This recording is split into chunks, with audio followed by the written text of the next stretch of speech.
여러분 반갑습니다. 큐티 챌린지 잘 하고 계신가요? 그 사무엘상하 본문으로 저희가 큐티 챌린지를 하고 있는데 제가 약간의 도움을 드리고자 이 본문으로 설명을 좀 하려고 합니다. 첫 번째 사무엘상 8장 1절부터 9절 말씀을 한번 보도록 하겠습니다. 먼저 본문을 제가 읽을게요. 사무엘이 늙음에 그의 아들들을 이스라엘 사사로 삼으니 장자 이름은 요엘이요 차자 이름은 아비아라. 그들이 브엘세바에서 사사가 되니라. 그의 아들들이 자기 아버지 행위를 따르지 아니하고 이익을 따라 뇌물을 받고 판결을 굽게 하니라. 이스라엘 모든 장로가 모여 라마에 있는 사무엘에게 나아가서 그에게 이르되 보소서 당신은 늙고 당신의 아들들은 당신의 행위를 따르지 아니하니 모든 나라와 같이 우리에게 왕을 세워 우리를 다스리게 하소서 한지라.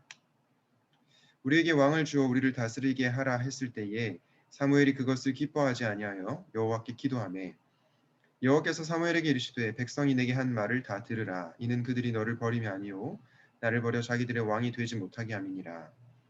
내가 그들을 애굽에서 인도하여 낸 날부터 오늘까지 그들이 모든 행사로 나를 버리고 다른 신들을 섬긴 같이 내게도 그리하는도다. 그러므로 그들의 말을 듣되 너는 그들에게 엄히 경고하고 그들을 다스릴 왕의 제도를 가르치라. 아멘. 여러분 오늘 본문에 보면 이 이스라엘의 장로들이 왕을 세워달라고 부탁하는 그런 장면이 나오는데요. 여러분 왕을 세우는 것이 잘못된 것일까요?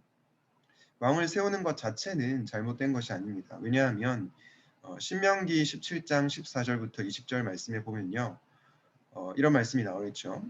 대표적으로 당신들은 반드시 주 당신들의 하나님이 택하신 사람을 당신들 위에 왕으로 세워야 합니다. 라고 얘기하면서 왕으로 세울 사람의 그 자질에 대해서 얘기하고 있죠. 군마를 많이 가지려고 해서는 안 되고 또 많은 아내를 둠으로써 마음이 다른 데로 쏠리게 하는 일이 없어야 하면서 또 율법의 모든 말씀과 규례를 성심껏 지켜야 한다. 이런 왕의 자질, 왕의 자격 요건에 대해서 얘기를 하고 있습니다. 이 신명기 말씀을 보아서 우리가 알 수 있듯이 왕을 세우는 것 자체는 잘못된 것이 아니라는 것을 알 수 있습니다. 그러면 오늘 이 장로들이 왕을 세워달라고 하나님께 요청하는 사무엘에게 요청하는 이것이 무엇이 잘못된 것일까요? 그 이유를 우리는 알 필요가 있는데요. 사무엘상 8장 5절 말씀에 보면요.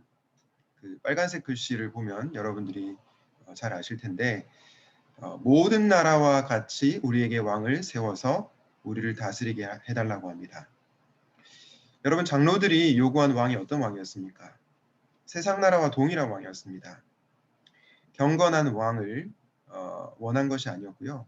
군사적 재능이 탁월한 왕, 세상적으로 자신의 이익과 또 자신들의 어떤 편리를 위해서 왕을 세워달라고 요구했던 것입니다. 이것은 궁극적으로 하나님께서 그들의 왕이라는 사실을 부인한 행위였죠. 그래서 사실은 이 장로들이 왕을 요구한 행동은 잘못된 것입니다. 마이클 고힌이라고 하는 성경을 굉장히 깊이 있게 보는 성교학자가 계시는데요. 이분이 이런 얘기를 했습니다. 이스라엘 백성이 그들의 변절, 즉 사명의 부르심을 저버린 배신에 관해 내놓은 핑계는 다른 나라들과 같이 되고 싶다는 것이었습니다. 하나님이 그들을 어떻게 부르셨습니까? 구별된 백성으로 부르셨죠.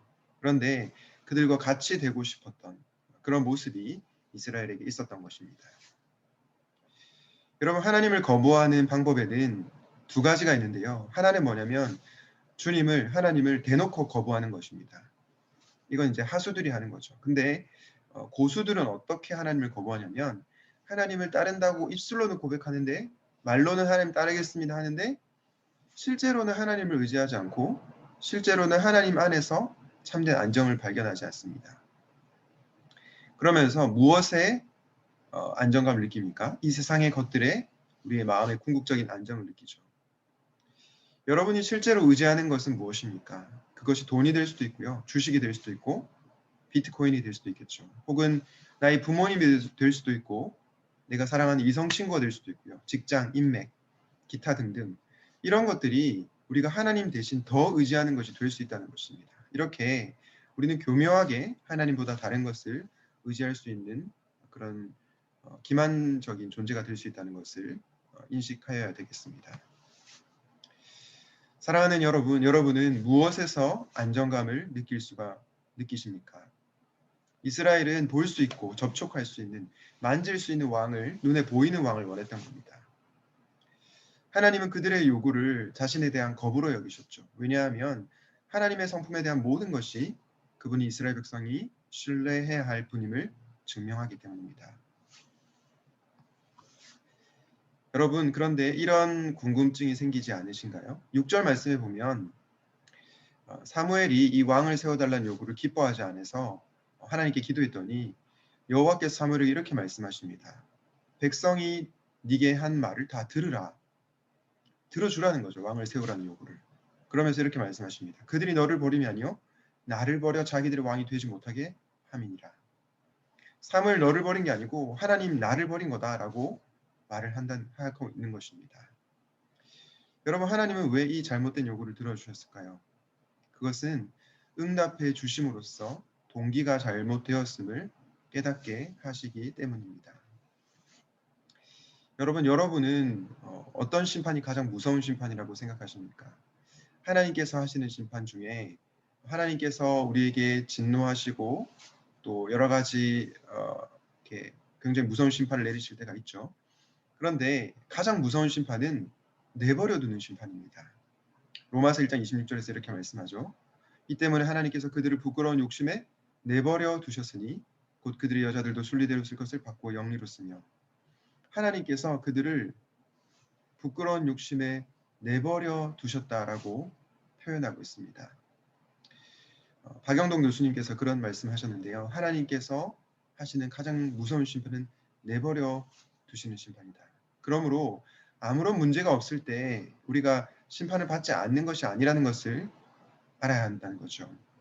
아무런 문제가 없어 보일 때에도 우리는 영적 예민함을 갖고 하나님 앞에 반응을 해야 하는 것입니다.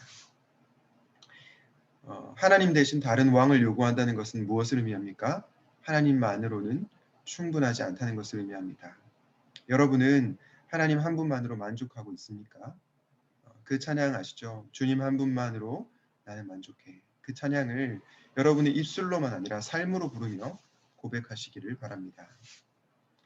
오늘 사무엘상 8장 1절부터 9절 말씀을 보면서 왕을 요구한다는 것은 하나님만으로 충분하지 않고 다른 것에서 안정감을 찾는 것이라고 하는 말씀을 살펴봤는데요. 이 말씀을 보면서 세 가지 제목으로 기도하면 좋겠습니다. 다른 것에서 궁극적인 안정감을 찾던 것을 회개합니다. 하나님에게서 만족하는 삶을 살게 해주십시오. 아무런 일이 없을 때 영적 예민함을 갖고 살게 해주십시오. 이렇게 기도하는 저와 여러분이 되면 좋겠습니다. 기도하겠습니다. 하나님 아버지, 우리가 하나님 대신 다른 것에서 만족감과 궁극적인 안정감을 발견하지 않게 하여 주시고 오직 하나님만 바라보며 그분 안에서 참된 안정감과 만족감을 누리며 살게 해주십시오. 특별히 우리가 아무런 일이 없을 때에도 영적 예민함을 가지고 하나님과 동행하게 하여 주시옵소서. 예수님의 이름으로 기도드립니다. 아멘.